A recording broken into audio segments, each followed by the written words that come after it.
Fala aí pessoal, tudo bom com vocês?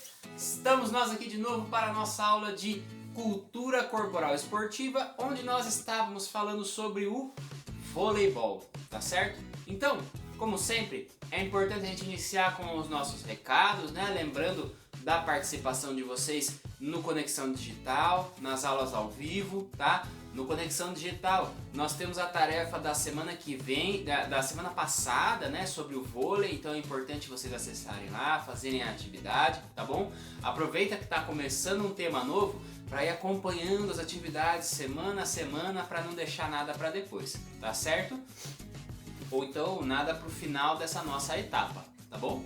Então, hoje nós vamos falar um pouquinho mais sobre o vôlei, né, dando prosseguimento ao nosso assunto, ao nosso tema, tá bom? Então, trouxe aqui 4 pontos para a gente conversar, tá? Na verdade 3, porque esse último aqui eu vou explicar um pouquinho mais para vocês um pouco melhor.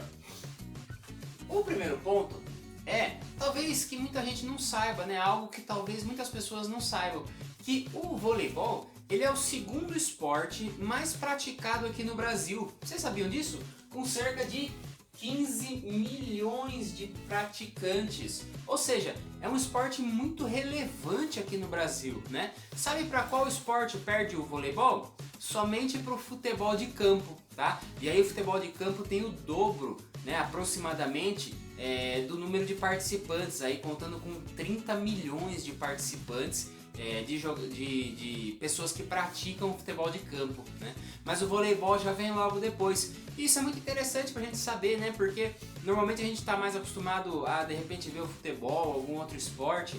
O vôlei ele não aparece tanto. Quando a gente assiste uma televisão, quando a gente está assistindo algum programa de esporte, alguma coisa nesse sentido, né? Mas ele é o segundo esporte mais praticado no Brasil. Eu achei muito interessante essa informação para trazer aqui pra gente, tá? Mostra a relevância do esporte, tá certo? E lembrando que uma coisa importante a gente comentar também, que a seleção brasileira masculina e feminina são seleções muito fortes no vôlei, tá? Então é muito legal a gente saber disso, né? E aí eu trouxe um pouquinho aqui da situação do jogo, tá? Primeiro pra gente falar um pouquinho sobre a questão dos pontos e depois das movimentações e das possibilidades que a gente tem com a bola, tá? Primeira coisa é que o voleibol ele é dividido em sets, tá? É como se fosse, por exemplo, no futebol de campo. E nós temos o primeiro tempo e o segundo tempo, tá? Só que no voleibol nós não marcamos a partida pelo tempo, tá? Nós marcamos pelo set e pela pontuação. Então nós temos 5 sets. Professor, mas por que 5 sets? Justamente para não dar empate, tá bom? O voleibol é um jogo que não termina empatado. Então se nós tivéssemos 4 sets, poderia um time ganhar 2 e o outro ganhar 2. E aí, quem ganhou essa partida? Por isso que tem o último set para desempatar, tá certo? Cada set possui a sua pontuação máxima de 25 pontos. Mas isso a gente precisa entender muito bem. Por quê? Porque no voleibol, o time que vai ganhar a partida, né, ele precisa ganhar por 2 pontos de diferença, tá? Então, não adianta fazer 25 pontos se a outra equipe tiver 24, tá? É preciso ser feito 26 pontos e a outra equipe ter 24, tá? Aí, ó, 2 pontos de diferença, tá bom? Professor, mas e se as duas fizeram 25? Então, alguma precisa chegar nos 27. Professor, se duas fizeram 27, alguma precisa chegar no 29, tá? Isso precisa acontecer em algum momento para que o set seja resolvido, tá certo? E aí, por exemplo, se uma equipe faz 3 sets a 0, o jogo acaba. Por quê? Porque aí mesmo que a outra equipe ganhe os 2, já deram 5 sets e a outra equipe já ganhou a partida, tá bom? Então isso é importante a gente ter em mente, tá? 5 sets de 25 pontos, tá certo? Outra coisa importante são as movimentações que são possíveis de fazer com a bola, tá? Primeiro, o toque, depois a manchete e depois a cortada. Eu trouxe aqui 3 pontos básicos que a gente mais vê no voleibol e que é muito interessante a gente discutir um pouquinho, tá? Primeiro, o toque, né? Deixa a minha caneta aqui do lado. O toque, quando nós temos a bola, é aquela movimentação que nós olhamos para cima e tocamos com a bola, com ambas as mãos, tá certo? A manchete é aquela movimentação que nós recebemos a bola, né, com as mãos fechadas, tá? E a bola ela vai bater aqui no nosso antebraço, tá? É mais comum dela bater aqui, porque daí você tem uma movimentação, né? Você tem um controle um pouco maior da bola, tá bom? Então, ó, toque e manchete, a diferença das movimentações. E a cortada, que é normalmente uma jogada de ataque que se utiliza para fazer o ponto, né? Uma pessoa faz um toque de levantamento perto da rede e uma outra pessoa bate na bola. Para que bate na bola? Lembrando da nossa outra aula, da nossa aula passada, para que a bola vá com muita força para bater no chão da equipe adversária, que é assim que se marca ponto no voleibol, né? Lembrando, dentro dos limites da quadra, tá certo?